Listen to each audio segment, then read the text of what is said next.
नाज़रीन आदाब, आप देख रहे हैं INN चैनल। मैं हूं शेख अहमद अली। आज की ख़ास बात में हम देखेंगे कई अहम कौमी और बैनुल-अक़वामी खबरें। 4 रियासतों और एक यूनियन टेरिटरी की 475 सीटों पर मंगल के रोज़ वोटिंग हुई। इन सीटों पर 5,857 उम्मीदवार मैदान में हैं। बंगाल में और आसाम में ये तीसरे फेज़ की पोलिंग है। इसके साथ ही आसाम में इंतखाबात मुकम्मल हो चुके हैं। वहीं तमिलनाडु, केरल और पुडुचेरी में आज एक फेज़ में ही इंतखाबात हुआ है। शाम 5:30 बजे तक यानी 10.5 घंटे में बंगाल में 77.68% वोटिंग हो चुकी थी। इस दौरान असम में 78.94% वोटिंग हुई, तमिलनाडु में 63.47%, केरल में 69.95% और पुडुचेरी में 77.90% वोट पड़े।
वजीर आजम नरेंद्र मोदी ने आज कूच बिहार में इंतखाबी रैली से खिताब करते हुए कहा कि बंगाल में कहीं पर भी तृणमूल कांग्रेस नजर नहीं आ रही है। उन्होंने कहा कि मैंने हेलीकॉप्टर से देखा कि बड़ी तादाद में लोग आ रहे हैं और उम्मीद है कि 2 मई के बाद बंगाल में तृणमूल कांग्रेस का वजूद खत्म हो जाएगा। उन्होंने कहा कि पहले 2 मरहले की पोलिंग में ये वाजे हो गया है कि दीदी रुखसत हो रही हैं। बंगाल में ऐसी लहर कभी भी पहले नहीं देखी गई। वज़ीर आज़म मोदी ने कहा कि बीजेपी ही श्यामा प्रसाद मुखर्जी के ख्वाबों के बंगाल की ताबीर करेगी। उन्होंने कहा कि मुखर्जी के नज़रियात और फ़िक्र ने हमें आवाम के लिए जद्दोजहद करने और उनकी ज़िंदगी बेहतर बनाने के लिए हौसला दिया। वज़ीर आज़म मोदी ने कहा कि दीदी आजकल पूछ रही हैं कि क्या बीजेपी खुदा है जो जानती है कि वो जीत रही है, लेकिन मैं ये कहना चाहता हूँ कि जनता जनार्दन खुदा की शक्ल है और उसके चेहरे को देखकर आपको मालूम होगा कि हवा का रुख क्या है। अब सुनिए, रोज आपको कहना पड़ रहा है कि आप नंदीग्राम जीत रही है, नंदीग्राम जीत रही है। आदरणीय दीदी, ओ दीदी, दीदी जिस दिन आपने चुनाव के दिन पोलिंग चल रहा था, नंदीग्राम में पोलिंग बूथ में जो खेला किया, जो बातें कही, उसी दिन पूरे देश ने मान लिया था कि आप हार गई है। इसके लिए भगवान को पूछने की जरूरत नहीं है दीदी। जब आपकी पार्टी ये घोषणा कर देती है कि दीदी अब बनारस से लोकसभा चुनाव लड़ेगी, तो कोई भी समझदार व्यक्ति बड़ी आसानी से समझ सकता है कि टीएमसी का सुपड़ा साफ होने जा रहा है। बंगाल में अब टीएमसी नहीं बच सकती है। दीदी को राजनीति करनी होगी तो बंगाल के बाहर जाना पड़ेगा। ये आपकी पार्टी बोल रही है। क्या ये सुनने के बाद भगवान को तकलीफ देने की जरूरत है क्या? भगवान को पूछने की जरूरत है क्या? आपको भी समझ आता है कि नहीं आता है? आपको भी पता चलता है कि नहीं चलता है दीदी हार रही है? आप बताइए, आपको लगता है कि नहीं लगता है? आदरणीय दीदी, ओ दीदी,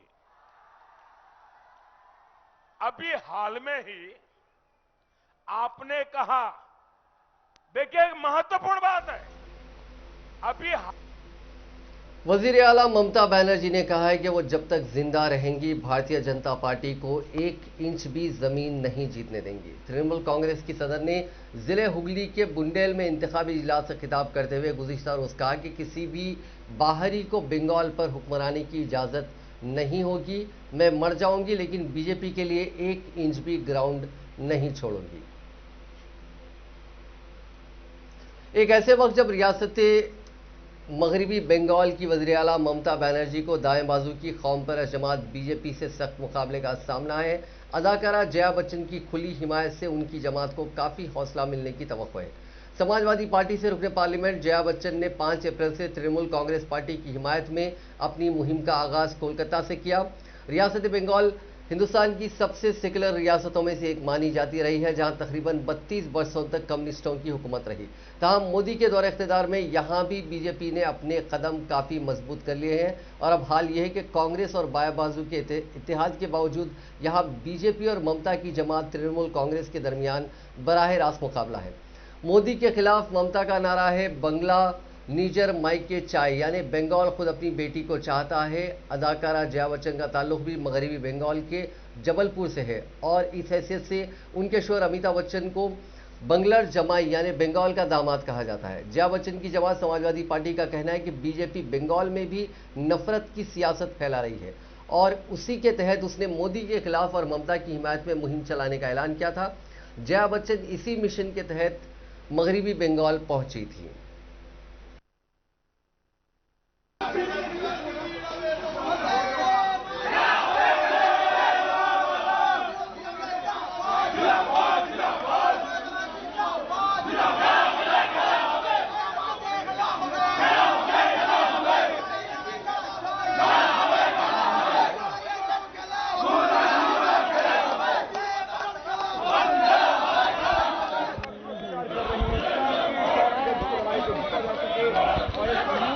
बच्चन को आप जीत में देख सकते हैं कि अरुण विश्वास जो मिनिस्टर्स भी हैं और इस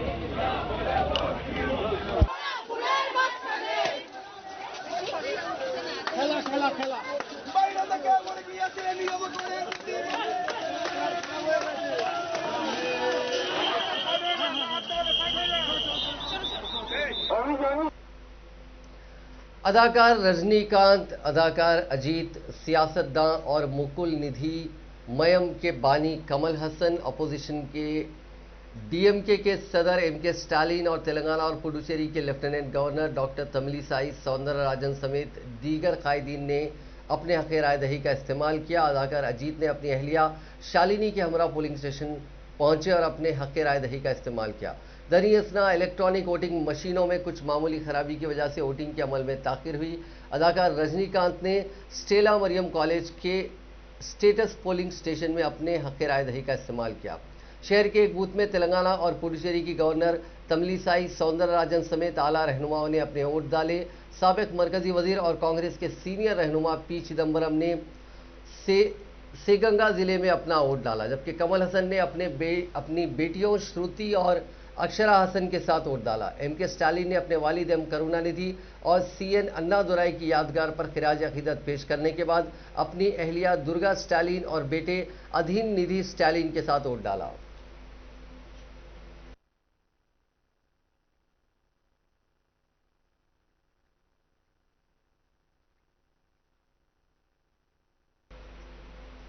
कांग्रेस के साबिक सदर राहुल गांधी ने अपने ट्वीट में भगवत गीता और रामचरितमानस के तर्ज पर कर्म का जिक्र करते हुए कहा कि राफेल जंगी तैयारे सौदे में वजीर आजम नरेंद्र मोदी का नाम लिए बगैर उन्हें हदफ तनकीद बनाया और कहा कि आप जो भी करेंगे उसका खुमियाजा भुगतना पड़ेगा।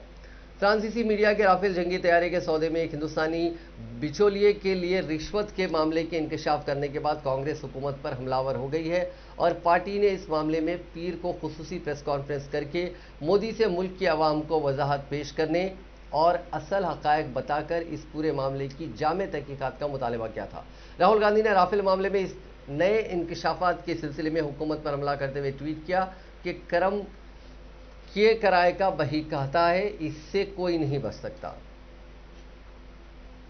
अब बात कोरोना वायरस की। दुनिया भर में कोरोना के मामले तेजी से बढ़ रहे हैं। पिछले 24 घंटों में दुनिया में 4,68,000 लोगों की कोरोना रिपोर्ट पॉजिटिव आई। इस दौरान 7,255 लोगों की मौत भी हुई। रोजाना के सबसे ज्यादा केसेस हिंदुस्तान में मिल रहे हैं। पिछले 24 घंटों में हिंदुस्तान में 96,557 केसेस आए। इसके बाद अमेरिका में 50,329 और तुर्की में 42,551 मरीज मिले। ब्राजील 38,233 नए मामलों के साथ चौथे नंबर पर रहा। यहां इतवार के रोज 31,359 मामले सामने आए थे। दुनिया में अब तक 13 करोड़ 24 लाख लोग वायरस की चपेट में आ चुके हैं। इनमें से 10 करोड़ 66 लाख लोग ठीक भी हो चुके हैं, जबकि 28,73,000 मरीजों की जान जा चुकी है। फिलहाल 2 करोड़ 27 लाख मरीज ऐसे हैं जिनका इलाज चल रहा है। दुनिया भर में फ्री वैक्सीनेशन की मुहिम चल रही है। हिंदुस्तान अपने शहरियों को वैक्सीन लगाने के साथ ही कई मुल्कों को वैक्सीन गिफ्ट कर रहा है। इसके उलट करप्शन के लिए पहले से बदनाम पाकिस्तान में अब वैक्सीन की ब्लैक मार्केटिंग शुरू हो गई है। वहां रूस की स्पुतनिक वी वैक्सीन लगवाने के लिए 12,000 पाकिस्तानी रुपए, जो करीब $80 होते हैं, वो चुकाने पड़ रहे हैं। वहां सरकारी वैक्सीन सिर्फ फ्रंटलाइन वर्कर्स और 50 साल से ज्यादा उम्र के लोगों को लगाई जा रही है। वैक्सीन के लिए बड़ी रकम चुकाने के बाद भी लोगों को लंबी लाइनों में घंटों इंतजार करना पड़ रहा है। पाकिस्तान में कराची के साउथ इलाके में पीर के रोज जब लोग पैसे देकर वैक्सीन लगवाने पहुंचे तो उन्हें मायूसी ही हाथ लगी, क्योंकि सभी वैक्सीन पहले ही बिक चुकी थी। पाकिस्तान की इमरान खान हुकूमत ने मार्च में प्राइवेट कंपनियों को वैक्सीन की खरीदो फरोख्त की मंजूरी दी थी। इसके बाद फार्मा कंपनियों ने बड़ी तादाद में रशियन वैक्सीन स्पुतनिक भी खरीदी थी। हुकूमत के अहकाम के मुताबिक अब कोई भी शहरी वैक्सीन खरीद कर लगवा सकता है, लिहाजा वैक्सीनेशन सेंटर्स पर बड़ी तादाद में नौजवानों की भीड़ लग रही है। ये लोग हुकूमत के वैक्सीनेशन प्रोग्राम में नहीं आते, इसलिए पैसे देकर वैक्सीन लगवा रहे हैं। हिंदुस्तान में कोरोना का बढ़ता ग्राफ डरा रहा है। रोजाना होने वाले मुतासरीन के साथ मौतों का आंकड़ा भी तेजी से बढ़ रहा है। 4 अप्रैल को 1 लाख से ज्यादा नए केसेस आने के बाद पीर के रोज करीब 97,000 लोगों में कोरोना की तस्दीक हुई। इस दौरान 400 से ज्यादा लोगों की मौत भी हुई। पिछले महीने एक हफ्ते में हुई औसतन मौतों की बात करें तो मार्च के पहले हफ्ते में यह आंकड़ा 97 का था, जबकि अप्रैल के पहले हफ्ते में आंकड़ा 490 तक पहुंच गया। यानी एक हफ्ते में होने वाली औसतन अमवात में 5 गुना से भी ज्यादा की बढ़ोतरी दर्ज की गई है। कोरोना के बढ़ते मामलों पर लगाम लगाने के लिए दिल्ली हुकूमत ने बड़ा कदम उठाया है। वहां की केजरीवाल सरकार ने दिल्ली में 30 अप्रैल तक रात 10 बजे से सुबह 5 बजे तक नाइट कर्फ्यू लगाने का फैसला किया है। इस दौरान दिल्ली में किसी भी तरह की सरगर्मियों पर पूरी तरह पाबंदी रहेगी। इसके साथ ही आमद और रफ्त पर भी पाबंदी रहेगी। दिल्ली हुकूमत का अहकाम फौरी असर से लागू होगा। हालांकि इस दौरान जरूरी खिदमात से जुड़े लोगों को राहत दी जाएगी। बीते 24 घंटों की बात करें तो उसमें 96,563 नए मरीज मिले, 50,095 ठीक हुए और 445 ने जान गंवाई। इसके साथ ही एक्टिव केसेस यानी इलाज करा रहे मरीजों की तादाद 7,84,000 हो गई है। इसमें बीते 6 दिनों से 30,000 से ज्यादा की बढ़ोतरी हो रही है। ऐसे में अंदाजा है कि आज ये 8 लाख के पार हो सकती है। तेलंगाना में कोविड-19 के 1498 नए मामला दर्ज किए गए हैं, जिसके बाद रियासत में मामलात की तादाद बढ़कर 14,735 हो गई है। रियासत में बहसते मजमूई अमवात की तादाद बढ़कर 1,729 हो गई है, क्योंकि गुज़िश्ता 24 घंटों के दौरान मजीद 6 अमवात हुई हैं। जीएचएमसी के हुदूद में 313 नए मामला दर्ज किए गए हैं। बकिया मामलात रियासत के दीगर अजला में दर्ज किए गए हैं। तेलंगाना में गुज़िश्ता रोज एक ही दिन में 72,000 अफराद को कोविड के टीके दिए गए। रियासत भर में गुज़िश्ता रोज 11,019 टीके अंदाजी के मराकज़ कायम किए गए, जिसके साथ ही रियासत भर में टीका लेने वालों की तादाद बढ़कर 15,46,185 तक जा पहुंची। इनमें तकरीबन 9,60,000 अफराद 45 बरस की उम्र से जायद हैं। रियासती महकमे सेहत के अहदेदारों ने यह बात बताई। रियासत में 4 लाख से जायद हेल्थ वर्कर्स और मजीद 86 कोविड वॉरियर्स जो कोविड से लड़ाई में पेश थे, उनको ये टीके दिए गए। इसी दौरान महकमे सेहत के अहदेदारों ने आवाम से अपील की कि 45 बरस या उससे ज्यादा उम्र के अफराद ये टीके लें। टीका अंदाजी के मराकज़ तमाम दिनों का काम कर रहे हैं। उन्होंने टीका लेने की जरूरत को उजागर किया ताकि इस वबा को फैलने से रोका जा सके। वैक्सीनेशन के सिलसिले में INN चैनल के नुमाइंदे करीम खान ने वैक्सीनेशन सेंटर्स का दौरा किया और आम लोगों और मेडिकल स्टाफ से उनके मसाइल दरियाफ्त किए।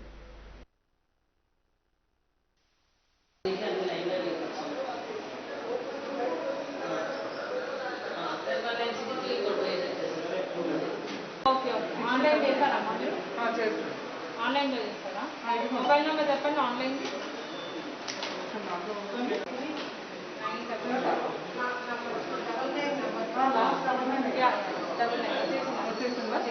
ఓకే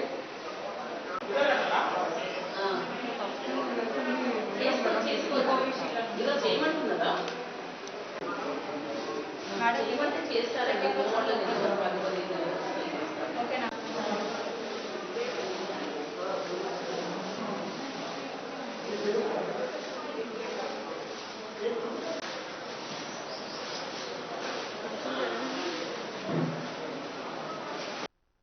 मेरा नाम सामशिवराव है। मैं गुड मलकापुर से है। कोविड का या एक्शन का इंजेक्शन ले लिया हूँ। अब है तो मेरा अच्छा है, आप लोग भी लिए तो अच्छे रहते बोल के मेरा ये है एम। సెన్సమ్మ గుడ్ మల్కాపురంలో ఉంటాము. గుడ్ మల్కాపురం నుంచి వచ్చాము. మా ఫ్రెండ్స్ చెప్పారు చేసుకుంటే బాగుంటుందని. మేము కూడా తీసుకుని మేము కూడా చెప్తాము బాగుంటుంది తీసుకోండి, ఇంజక్షన్ చేసుకుంటే బాగుంటుంది అనేసి. हाँ साहब, मेरा नाम शरीफ है। मैं मुरादनगर से आया साहब। ये मेरा सेकेंड डोज है कोविड का। मैं 1 महीना पहले फर्स्ट डोज लिया था। डोज लेने के बाद में मेरी तबीयत कुछ ख़राब नहीं हुई, पूर्ति अच्छा रहा। अब ये सेकेंड डोज लेने के लिए मैं आज आया यहाँ सरोजनी देवी आई हॉस्पिटल पे। अभी मेरा सेकेंड डोज लिया और मैं ये समझता हूँ कि ये डोज लेने से हम सब महफूज रहेंगे, ना हमारी से किसी को कोविड होगा, ना हम किसी को कोविड फैला सकेंगे। इससे पूरे मुल्क में कोविड को जो है हम ख़त्म कर सकते। तो हमारी गुजारिश है आप सबसे कि आप ये कोविड का इंजेक्शन ज़रूर लीजिए। इसमें कोई जो है सो परेशानी नहीं है और आपको जो है ये कोविड का इंजेक्शन आपको हिफाजत करेगा आगे आने वाले किसी भी जो है सो कोविड के इन्फेक्शन से। Thank you. बोलिए आपका नाम? मेरा नाम गुलनसरीन है। मैं मुरादनगर से हूँ। ये मेरा सेकंड डोज है। बस अल्लाह शिफा दे। मेरा नाम मोहम्मद गौस मुहीउद्दीन है। मैं मुरादनगर में रहता हूँ। मेरा ये सेकंड डोज है। फर्स्ट डोज हो गया। फर्स्ट डोज लेने के बाद मेरे को किसी किस्म की जो है ना कोई दिक्कत नहीं हुई। तबीयत भी मेरी बहुत अच्छी थी और मैं सेकंड डोज भी जो है ना आज ले लिया। और सबको जो है ना मैं यही बोलना चाह रहा हूँ कि जो है ना हर कोई ये वैक्सीन लीजिए और ख़ुद महफूज हो जाइए और दूसरों को भी महफूज रखिए। और ये देश के लिए, दुनिया के लिए, सबके लिए जो है ना ये बहुत अच्छी चीज़ है। इसको जो है ना हर कोई फॉलो करो। और मैं मेरी मिसेस के साथ फैमिली वैक्सीनेशन लिया हूँ मैं।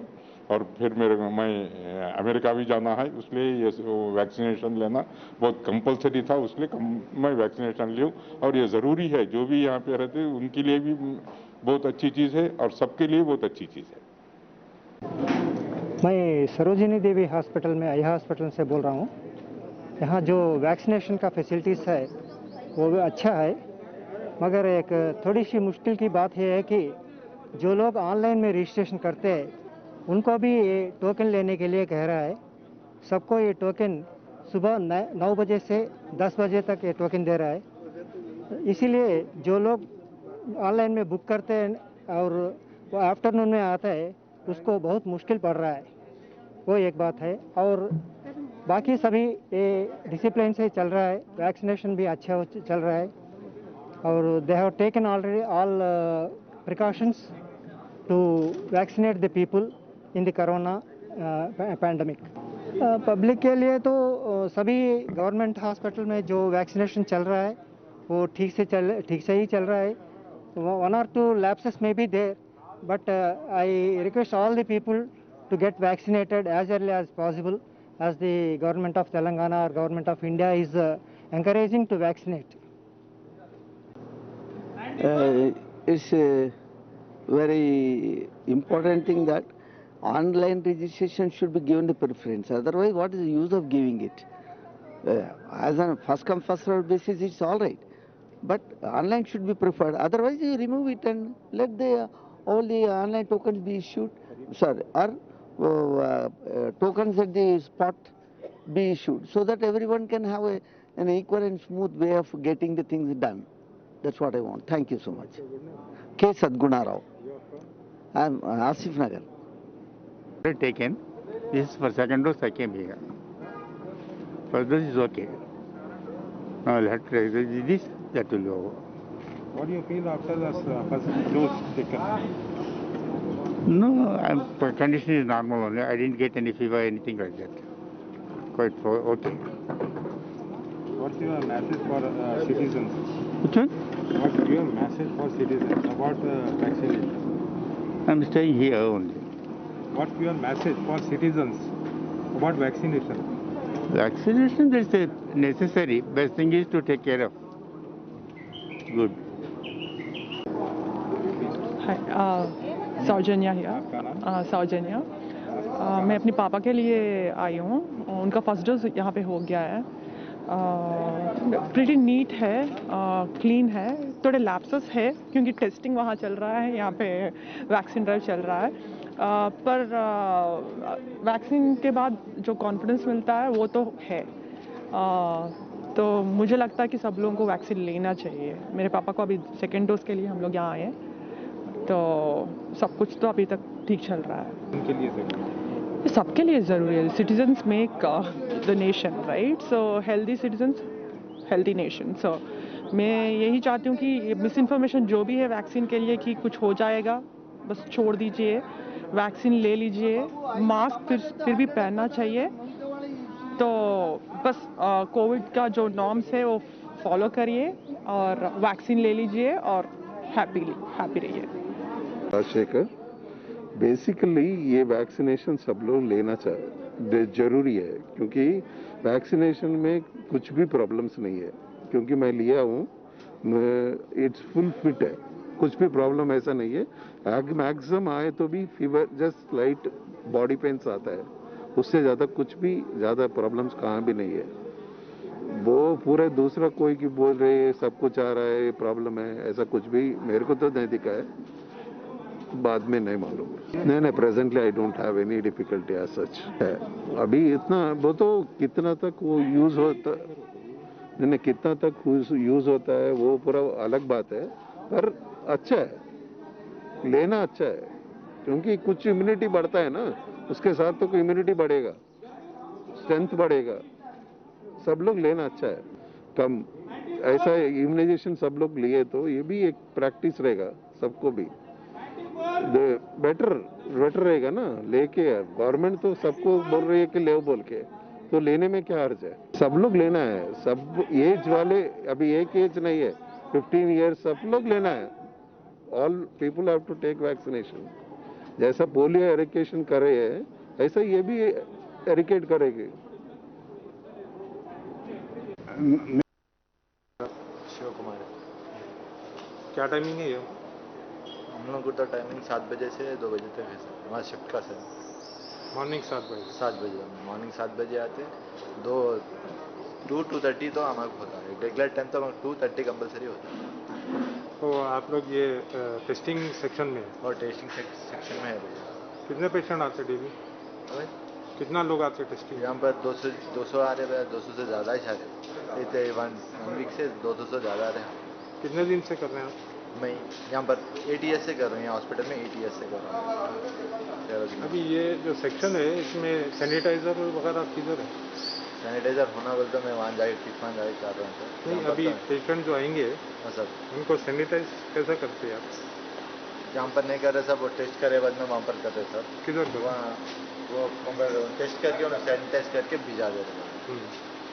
तो पहले अंदर आने के वक्त सैनिटाइजर नहीं है सब, इस पर नहीं है. जब था, अब तो नहीं है। आपकी सेफ्टी के लिए आप स्टाफ में दिए नहीं हमारे को नहीं दिए सब। हम ये होते कि जाके हमारे एक रूम दिए, वहाँ पर पानी ना लेके हम कपड़े मेरा कपड़े चेंज कर लेके ये हॉट वाटर में डाल के मैं जा। कल सुबह आके फिर ये वो ड्रेस धो लेके ये हॉट वाटर में डाले, सब ड्रेस धो लेके दूसरा ड्रेस पहन, 2 ड्रेस दिए।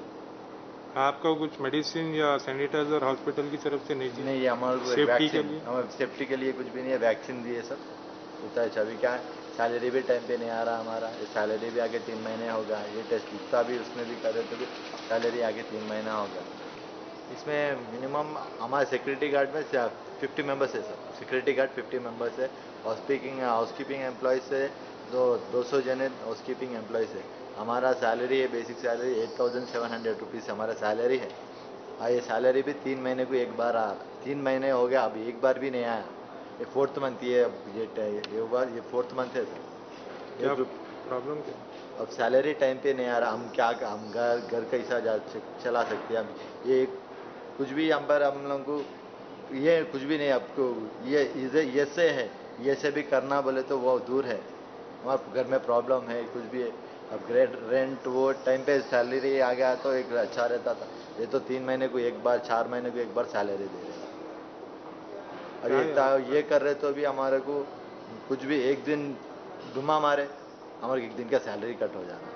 इतना ये कर रहे, कुछ एक दिन फीवर आया हुआ हमारा लीव कुछ नहीं, हमारा सैलरी कट, एक दिन का सैलरी। शिव कुमार। क्या टाइमिंग है ये? हम लोग को तो टाइमिंग 7 बजे से 2 बजे तक है सर। हमारा शिफ्ट का सर मॉर्निंग 7 बजे। 7 बजे मॉर्निंग 7 बजे आते। 2:30 तो हमारे को होता है। रेगुलर टाइम तो 2:30 कंपलसरी होता है। तो आप लोग ये टेस्टिंग सेक्शन में? और टेस्टिंग सेक्शन में है।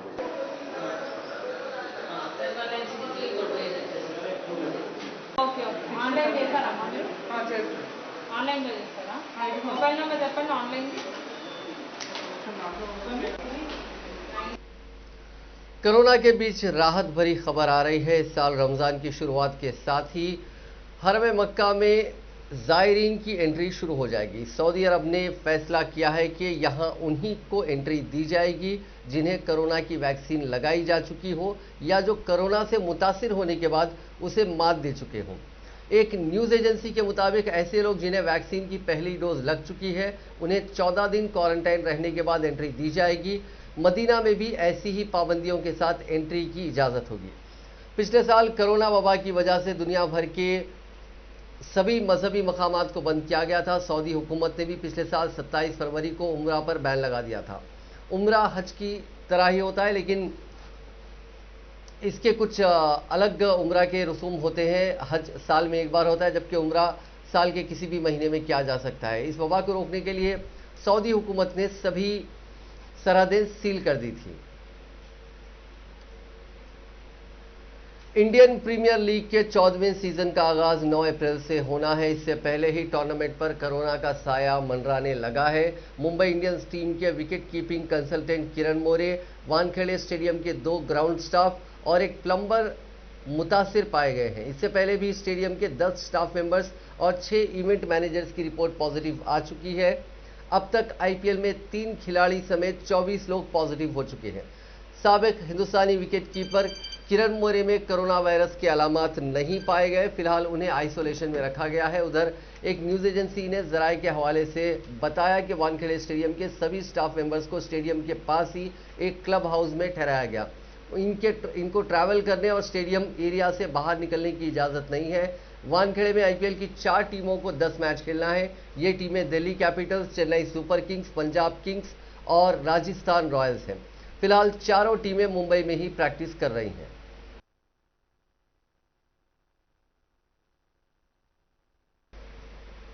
नाजरीन, आज की खास बात में बस इतना ही। आपसे कल मुलाकात होगी नई खबरों के साथ, नए एनालिसिस के साथ। फिलहाल दीजिए इजाजत। खुदा हाफिज।